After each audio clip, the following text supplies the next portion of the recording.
Eu estou abençoado em nome de Jesus? Amém. Que bom. Queridos, é uma alegria estar aqui com vocês. Nosso amado pastor Osni falou que eu sou presidente do presbitério. Mas no fundo, quem é o presidente do presbitério é Jesus Cristo de Nazaré. Eu sou um servo desse tamanhozinho, não fiz nada. E hoje temos 27 igrejas, temos missionários na Albânia, no Egito, temos uma creche com 150 crianças, temos um colégio resgate, temos vocês como amigos, parceiros, famílias da fé, e vocês são lindos realmente, como a Márcia disse. Que Deus abençoe e que nessa noite a gente possa sair daqui edificado, com uma posição real em Cristo Jesus. E é esse o nosso projeto para essa noite. Eu quero que você saia daqui com certeza da salvação. E para isso, conforme é a prioridade, na declaração de propósitos, eu quero que você abra a tua Bíblia, por favor, em Mateus 7.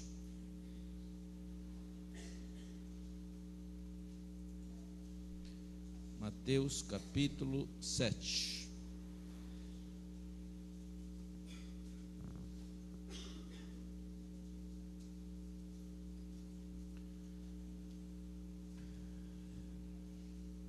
No versículo 13, tem um subtítulo aí, na minha tradução, diz as duas estradas. Diz assim no versículo 13, Mateus 7, versículo 13: entrai pela porta estreita, larga é a porta e espaçoso o caminho que conduz para a perdição, e são muitos os que entram por ela. Porque estreita é a porta e apertado o caminho que conduz para a vida, e são poucos os que acertam com ela. Eu vou repetir: e são poucos os que acertam com ela. Amém?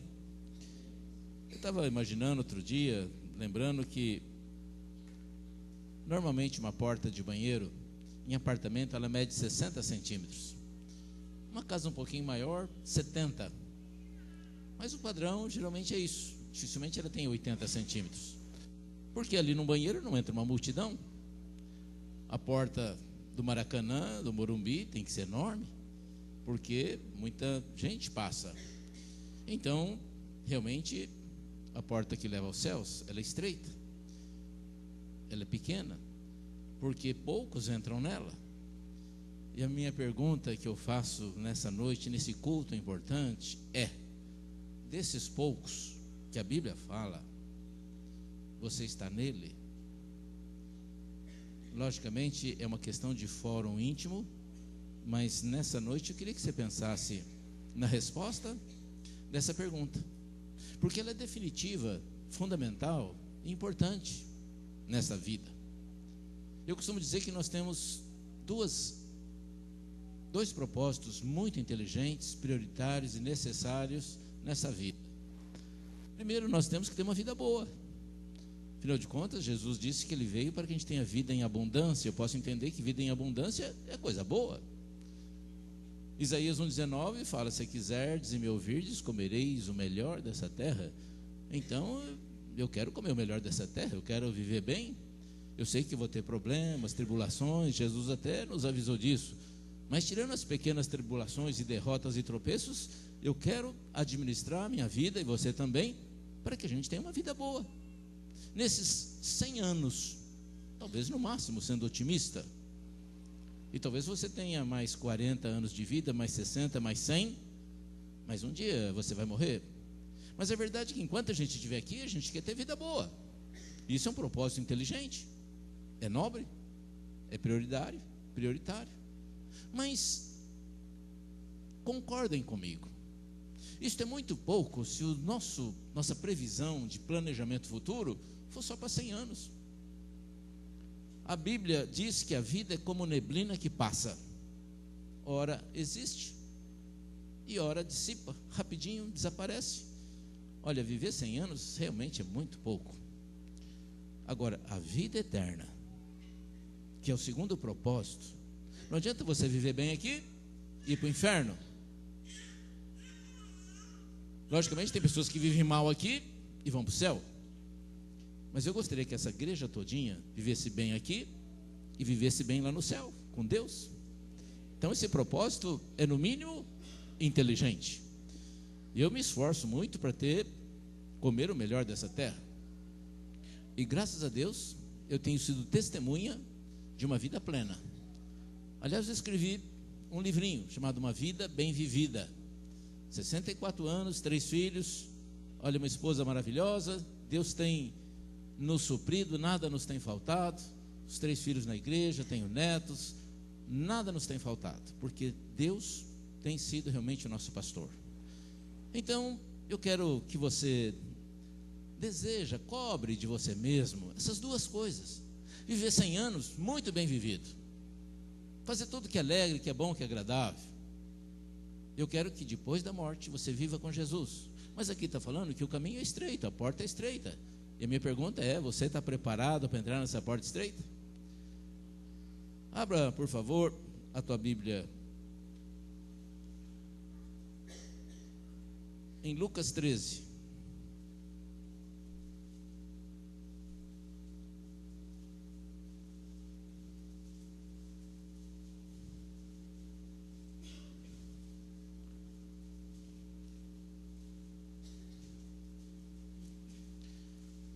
Lucas 13, versículo 22, também fala da porta estreita.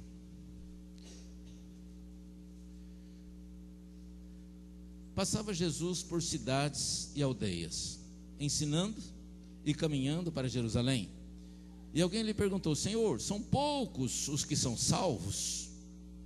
Respondeu-lhe Jesus, não respondeu-lhes: esforçai-vos por entrar pela porta estreita, pois eu vos digo que muitos procurarão entrar e não poderão. Muitos procurarão entrar e não poderão.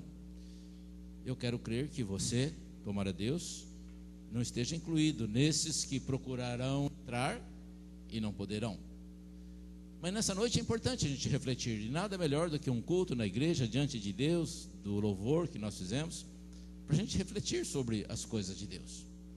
Primeiro eu quero lembrá-los que Jesus fala: eu sou a porta, aquele que passar por mim encontrará pastagem. Mas na realidade você sabe que ele não é uma porta. É um sentido figurado, simbólico, para que a gente entenda. Ele falou assim: eu sou a videira verdadeira. Não, ele não é uma videira, ele é o nosso Deus. Mas para que as pessoas entendessem. E quando ele fala o caminho é largo, que leva à perdição, a gente tem a impressão que é um caminho gostoso, espaçoso, legal. E quando fala que o caminho que leva a Deus é estreito, dá a impressão que ele é difícil, penoso, apertado. Eu quero dizer que do ponto de vista psicológico, para a gente entenda, ele é estreito, ele é largo, respectivamente. Mas acompanhe o raciocínio comigo. Eu quero mostrar para você que, de uma certa forma, o caminho estreito, ele é bom, ele é espaçoso, ele é alegre. Ao contrário do outro, que simbolicamente diz que ele é espaçoso, mas eu acho que ele é muito apertadinho. Quando a Bíblia fala que o Senhor é meu pastor e nada me faltará, quando a Bíblia fala que ele sendo meu pastor, então eu estou no caminho estreito. Mas observem que ele me leva para águas de descanso, para pastos verdejantes. Ele me refrigera a alma. Ele me conduz pelas veredas da justiça. Veredas, meu caro, significa caminho, pelos caminhos da justiça, por amor do seu nome. Ainda que eu ande pelo vale da sombra da morte, eu não temo mal nenhum, porque ele está comigo. Querido, então esse caminho é bom.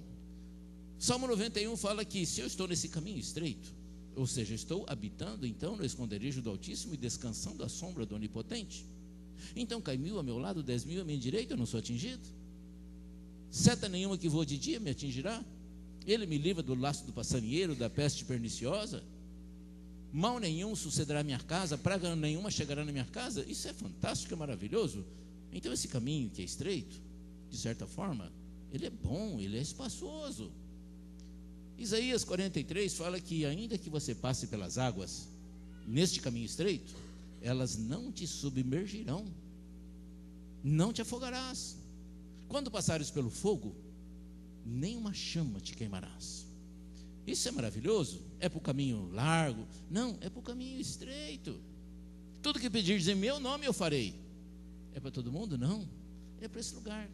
Ele é escudo, Ele é proteção, Ele é advogado, Ele é refrigério, Ele é o nosso Deus, é o nosso Salvador, é o nosso Redentor, e ainda é amigo.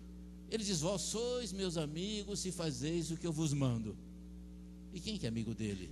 Aquele que está nesse caminho estreito. Então esse caminho estreito é maravilhoso.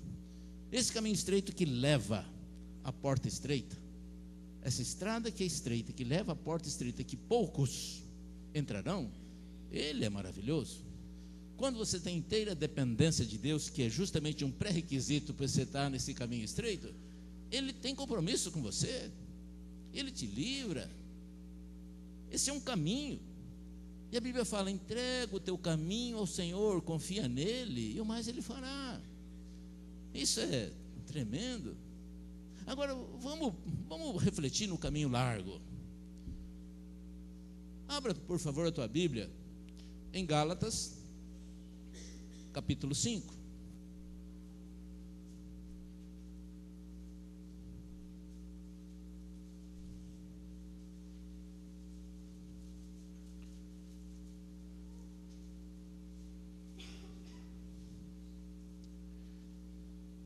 Gálatas, capítulo 5, no versículo 19.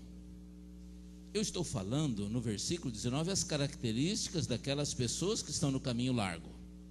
Então essas pessoas que estão no caminho largo, que têm a porta larga e que não vão para o céu, elas têm as seguintes características: prostituição, impureza, lascívia, idolatria, feitiçaria, inimizades, porfias, ciúmes, iras, discórdias, dissensões, facções, invejas, bebedices, glutonarias e coisas semelhantes a estas, a respeito das quais eu vos declaro, como já outrora vos preveni, que não herdarão o reino de Deus os que tais coisas praticam.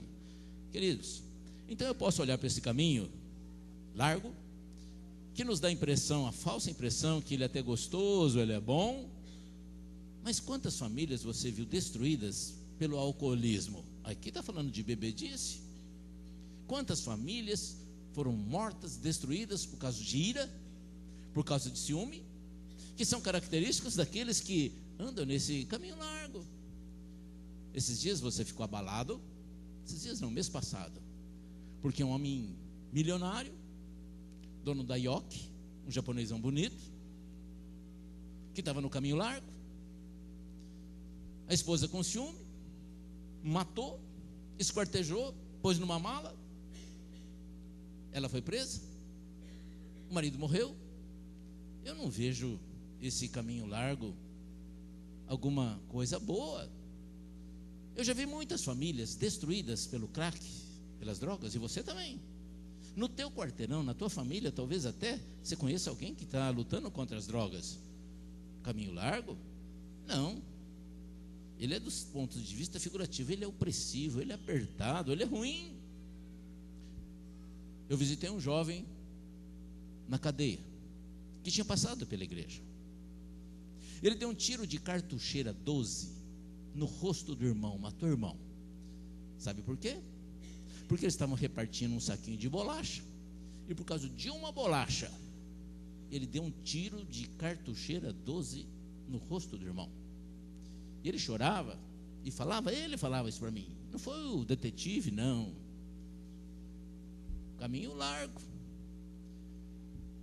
Esses tempos atrás, o Corinthians foi campeão. E tem os corintianos e os anticorintianos, que eu não entendo até hoje, como é que pode ter isso? E um cidadão comemorando o Corinthians, encrencou com o outro. Na encrenca, por causa do Corinthians, arrancou uma faca e meteu a faca no outro. Foi para a cadeia todo mundo. Ele está jurado de morte no quarteirão dele e tem que mudar de bairro porque ele deu uma facada por causa do Corinthians em alguém. Caminho largo.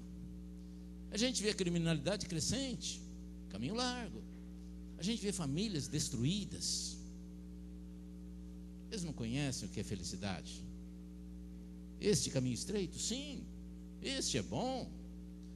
Esse tem famílias. Eu tenho um funcionário, eu posso falar porque ele está lá em Barretos. Aliás, nem é funcionário, ele foi pedir esmola na minha casa. Precisava de R$180 para ir para Campo Grande viajar, porque ele tinha uma causa na justiça e tal. Eu dei os R$180, mas eu botei ele para trabalhar. E na conversa, ele falou que tem um filho. Eu falei, onde está teu filho? Está em São Carlos. Quanto tempo que você não vê teu filho? Faz 15 anos. A Márcia liga todo dia para os filhos que estão lá em Nova Mutum. Todo dia, no celular, na internet. Sabe de tudo, até que eles comeram, se choveu. Sabe até a temperatura de lá, da cidade. Porque a gente ama, porque a gente tem uma família. Eu tenho um professor na faculdade, amigo meu. Convivi muito tempo com ele. Fizemos pós-graduação juntos, viajávamos juntos. Um dia eu perguntei, ele casou, descasou, casou outra vez. Eu perguntei, olha, e teu filho, fulano, onde está? É tua filha? Ele falou assim, ó, ela casou, foi para os Estados Unidos. Depois perdi o contato. O outro está não sei onde também, faz muito tempo que não sei. Eu tive tanto filho por aí, com tanta mulher, que também nem sei. Eu falei, meu Deus, como é que pode ser uma família dessa forma? Amados, esse é o caminho largo, e você conhece, você sabe de outros e outros exemplos, bem pertinho de você. Este caminho que leva à perdição, a Bíblia fala que ele é espaçoso, mas ele é ruim, ele é de opressão, é de prisão, é de inquietude, é de ansiedade, é de insegurança, de medo. Agora esse daqui, vamos lá para Gálatas outra vez, se você nem fechou tua Bíblia, está aí pertinho. Porque quando você está nesse caminho estreito, você tem o Espírito Santo junto com você. E quando você tem o Espírito Santo, no 22, fala as características que você é portador. Você queira ou não, quando Deus está em você, o Espírito Santo do Senhor entra em você, e você está nesse caminho que é estreito, mas é bom. Você tem amor, você tem alegria, você tem paz, você tem longanimidade, que significa um ânimo longo, você tem benignidade, você tem bondade, fidelidade, mansidão, domínio próprio, etc. Amados, é isso que o mundo precisa. São as coisas mais preciosas que você pode ter na vida, são essas características. Se eu perguntar aqui quem quer amor, você vai levantar a mão? O mundo procura paz, o mundo procura alegria.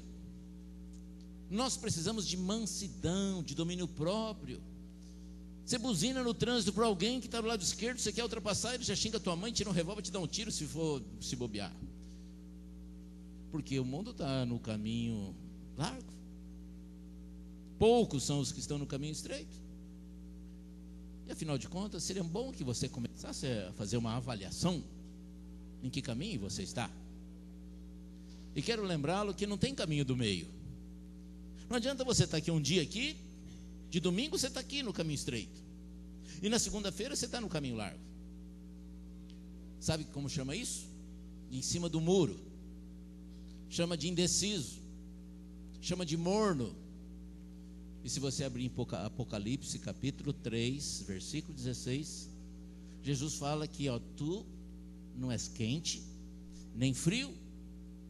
Antes fosse quente ou frio, mas porque tu és morno, ou seja, não sabe o que você quer da vida, não decide se está nesse caminho ou naquele, ou um dia está aqui, um dia está lá, um dia fala a paz do Senhor, outro dia fala um palavrão, um dia você adora a Deus, outro dia está contando piada suja, um dia tua boca louva ao Senhor, outro dia está falando mal dos outros, porque tu és morno. Estou a ponto de vomitar-te da minha boca. Amados, Jesus está falando para uma igreja. Então eu pergunto, como vai a tua vida? E logicamente, Deus sabe. Pastor Osni talvez não. Eu não sei. O diabo sabe. Então como vai a tua vida?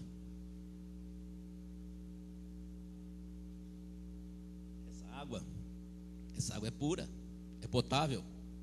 Eu estou bebendo com tranquilidade, você beberia. Mas se eu falasse para você, olha, tem 3 miligramas de cocô de cachorro, você beberia? Mas se eu falasse, não, olha, não tem 3, não, tem 1 miligrama só de cocô de cachorro, você beberia? Se eu falasse assim, olha, tem 3 gotinhas de xixi da pastora Mercedes, você ama muito ela, mas você fala, eu não beberia. Mas você fala assim, não, tem meia gota só, que olha, um monte de água, só meia gota de xixi, você ia falar, eu não vou beber. E eu te pergunto, se você fosse essa água, Jesus te beberia?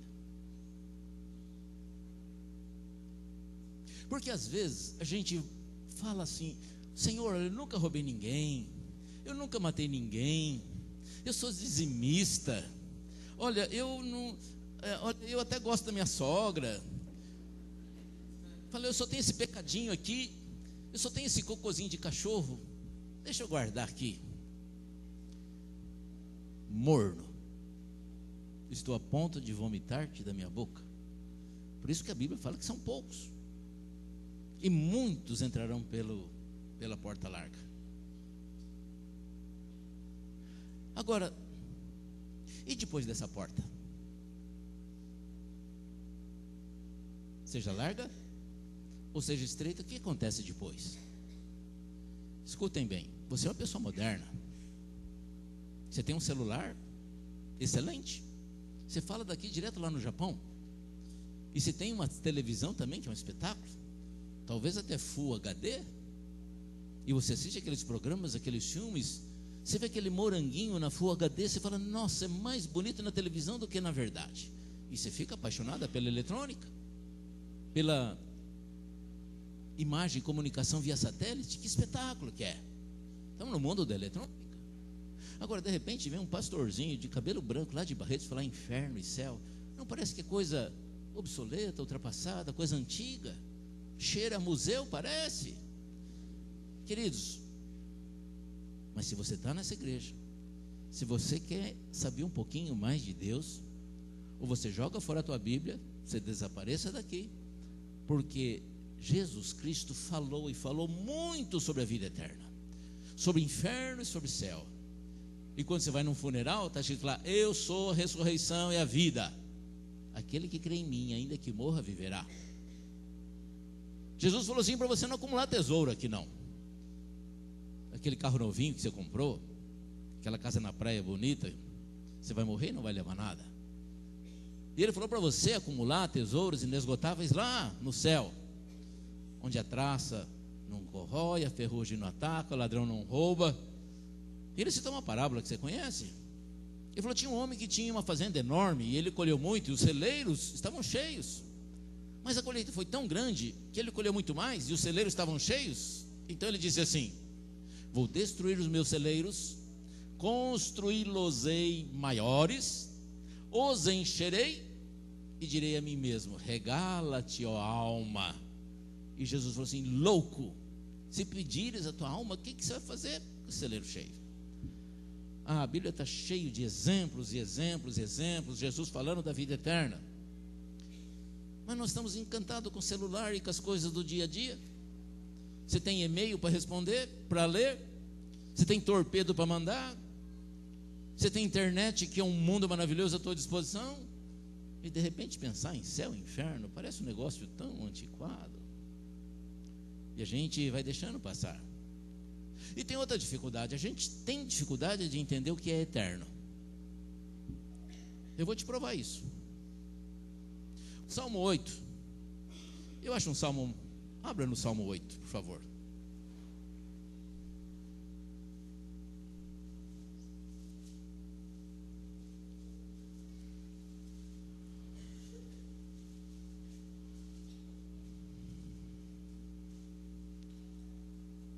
Na minha Bíblia está na página 568, na tua está aí por perto. Salmo número 8.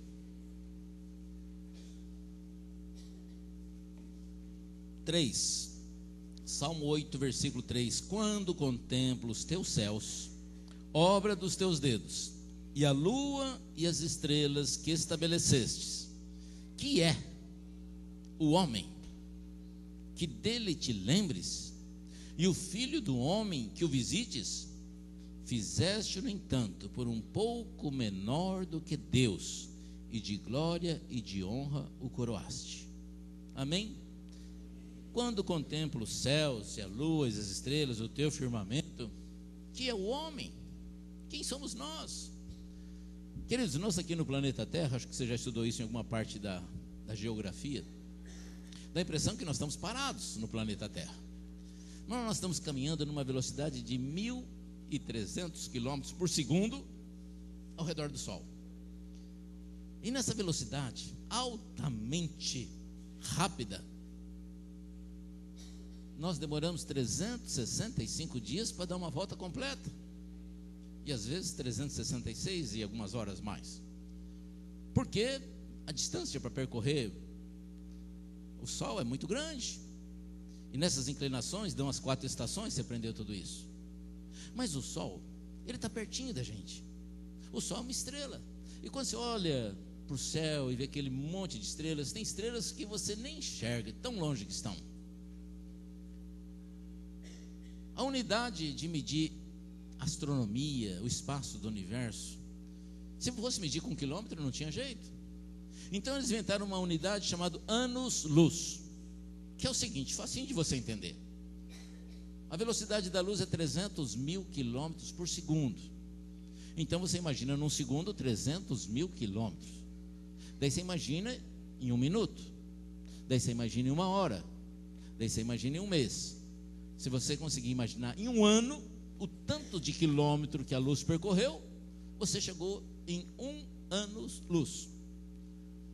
Mas a maioria das galáxias e das estrelas estão a 400, 500 milhões de anos-luz longe da gente. Pra você ter uma ideia, se você entende o que é o universo, o que é o infinito, e você não entende, eu vou te provar que você não entende, faz o seguinte raciocínio. Você pega um avião a jato, um foguete, e sai nessa direção aqui, você vai andar 1 trilhão de anos-luz procurando uma parede, um final, um fim, e você não encontra a parede. Daí você anda mais 1 trilhão de anos-luz, e você não encontra a parede. E quando você nasceu num bercinho, fraldinha, chupetinha, tudo era limitado, tudo acabou, morreu, etc. E de repente você não entende como é que o que é o infinito, o tamanho do universo. E se você não entende o universo, que é palpável, Marte, Saturno, Urano, as galáxias são palpáveis, são astros físicos, não é espiritual, não é abstrato. Se nós não entendemos essas coisas abstratas, como é que você entende que Jesus está em todo lugar ao mesmo tempo? Que ele não envelhece? Como é que você entende vida eterna? Que é mais ou menos paralelo com o infinito? Não, você não entende o que é infinito, você não entende o que é vida eterna.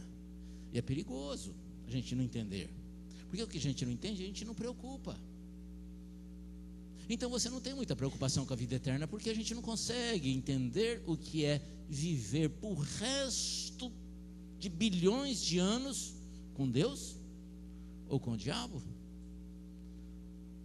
Abrem Apocalipse 21, por favor.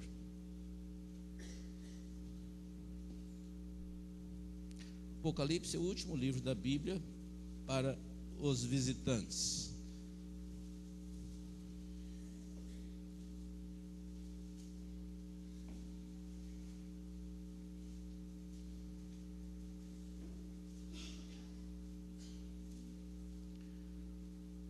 Apocalipse 21 fala do novo céu e a nova terra. Isso é Jesus falando para João na ilha de Patmos. Ele está tendo visões. Vi novo céu e nova terra, pois o primeiro céu e a primeira terra passaram e o mar já não existe. Vi também a cidade santa, a nova Jerusalém, que descia do céu, da parte de Deus, ataviada como noiva, adornada para o seu esposo. Então ouvi grande voz vinda do trono, dizendo: Eis o tabernáculo de Deus com os homens. Deus habitará com eles.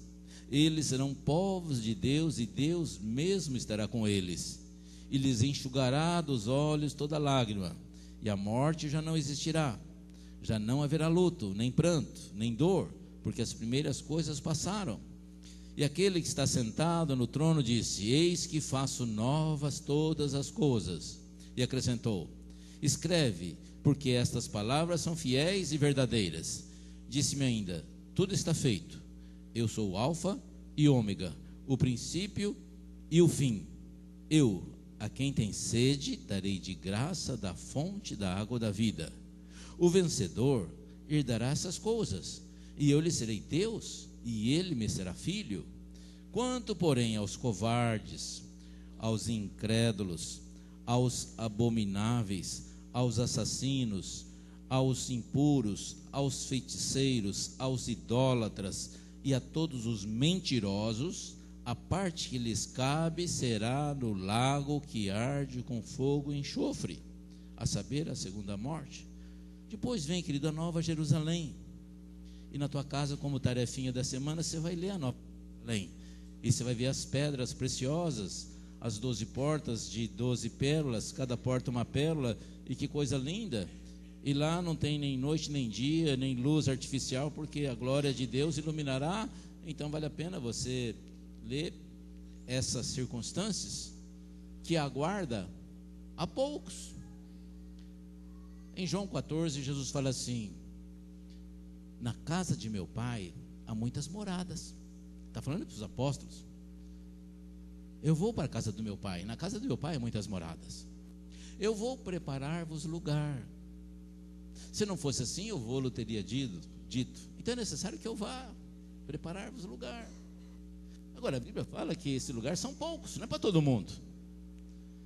Agora eu pergunto: será que é para você?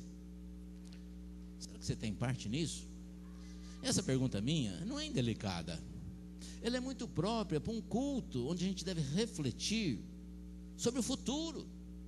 Se existe uma coisa que você deve preocupar é com o teu futuro, de amanhã, depois de amanhã e para depois da morte. Agora escutem dois raciocínios. Nós falamos do caminho estreito e falamos do caminho largo. Falamos que o caminho estreito, no meu conceito, ele é muito bom. Ele é muito bom. E tentei mostrar com exemplo para você que aquele caminho que parece largo, espaçoso, ele não é bom. É cheio de conflito, de prisões, de desgraças. Mas esse caminho é reversível. Você está aqui, você pode pular para lá. Você está lá, também você pode vir para cá. Agora, depois que passou a porta, seja estreita ou larga, não tem volta. Por isso é muito bom você decidir que caminho você quer. É muito importante você decidir qual das duas portas você vai entrar após a morte. Os católicos acostumam fazer missa de 7º dia, missa de 30 dias. Os ricos mandam rezar 1000 missas para o morto. Aquele garotinho que morreu lá na Nigéria de fome, em Uganda, Biafra, ninguém fez missa para ele. Se fosse assim, o rico que fez 1 milhão de missa estaria no bem bom, e aquele garotinho estaria no inferno. Queridos, a Bíblia fala: aos homens está determinado morrer uma só vez, e depois disso o juízo final. Você pode orar pela tua mãe, ajudar teu pai, converter teu namorado, fazer o bem, mas depois que o cidadão morreu, é o juízo final. Não tem jeito. Você vai morrer um dia. Pode ser daqui 1 minuto, pode ser daqui 100 anos, ou quem sabe 104, 105 anos. Mas a verdade é que depois da morte não tem jeito. Abra, por favor, em Lucas 16.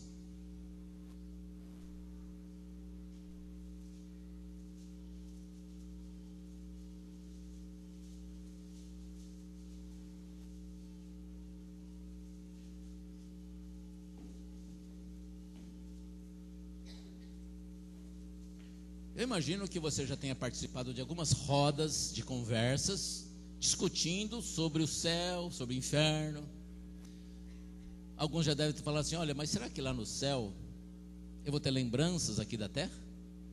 Será que lá no céu vai ter picanha? A gente vai comer um churrasquinho, torresminho com mandioca, tal, que é uma delícia. Será que no inferno vai ter jiló?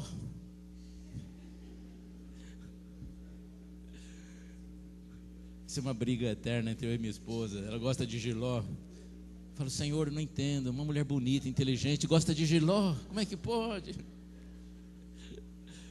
Mas no inferno vai ter jiló. No céu vai ter torresminho com mandioca frita. Amados, muitas conversas e conjecturas. Você já pensou talvez sobre o céu e o inferno, como vai ser? Eu tenho cabelo branco aqui, será que vou ter cabelo branco lá? E, sei lá, coisas assim. Mas tem duas verdades que a Bíblia nos fala em Lucas capítulo 16, versículo 19, que fala, é Jesus falando do rico e o Lázaro. Ele está dando exemplo, e ele pega como exemplo o rico e o Lázaro para mostrar algumas características de céu e inferno. Então presta atenção. Ora, havia certo homem rico que se vestia de púrpura e de linho finíssimo, e que todos os dias se regalava esplendidamente. Estou indo para o 22 para resumir. Aconteceu morrer o mendigo e ser levado pelos anjos para o seio de Abraão. Morreu também o rico e foi sepultado. No inferno, estando em tormento, levantou os olhos e viu ao longe Abraão e Lázaro no seu seio. Então, clamando, disse: Pai Abraão, tem misericórdia de mim, e manda a Lázaro que molhe em água a ponta do dedo e me refresque a língua, porque estou atormentado nesta chama. Guarda um pouquinho a palavra aí, olha para mim um pouquinho. Isto me permite entender. Vamos repetir. Quer dizer, o Lázaro foi para o céu, e o rico, que vestia linho puro, etc., ele estava em tormento lá no inferno. E ele viu lá no céu o mendigo, com Abraão, Isaac, Jacó, Davi, Salomão, sei lá mais quem. E falou: Senhor, permita que ele molhe a pontinha do dedo e ponha aqui na minha língua que está ardendo. Ou seja, então eu posso imaginar que o Osni, só uma brincadeira, está lá no inferno, está amarrado em nome de Jesus, e de repente ele vê a Mercedes lá no céu, com um ex-namorado.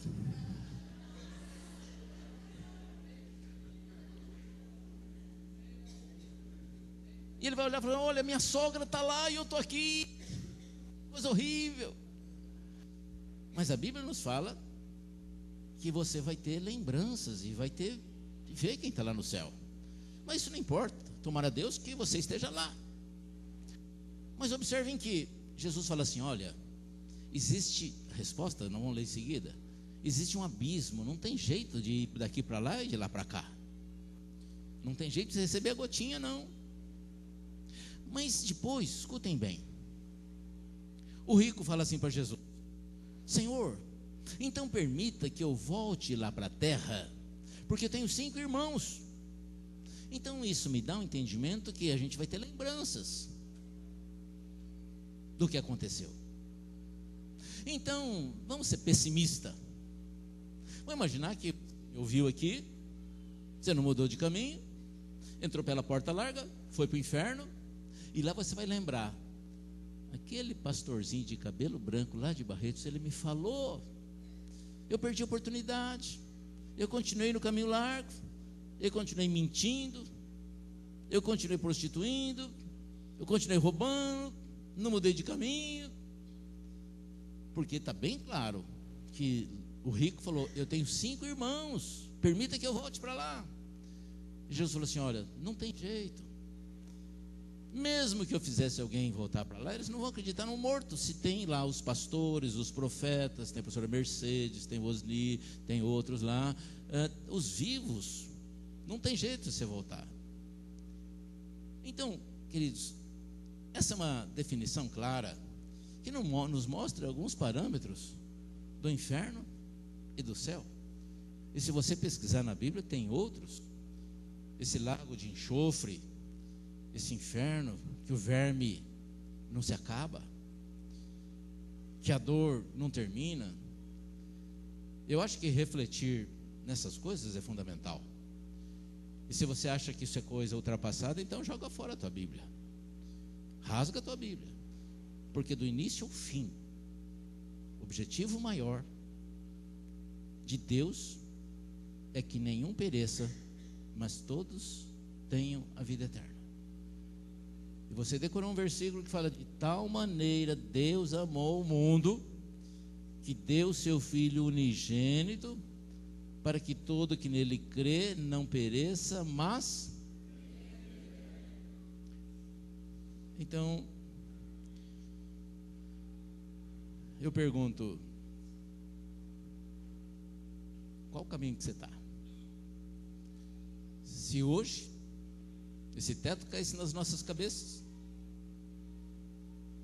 e ninguém pode garantir que isso seja impossível, qual das portas você entraria? Parece até uma pergunta meio indelicada. Parece que não tem muito sentido.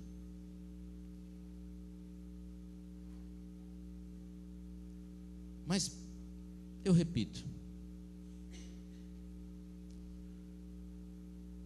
é melhor mudar de caminho, é melhor o arrependimento, é melhor o perdão, do que entrar no inferno.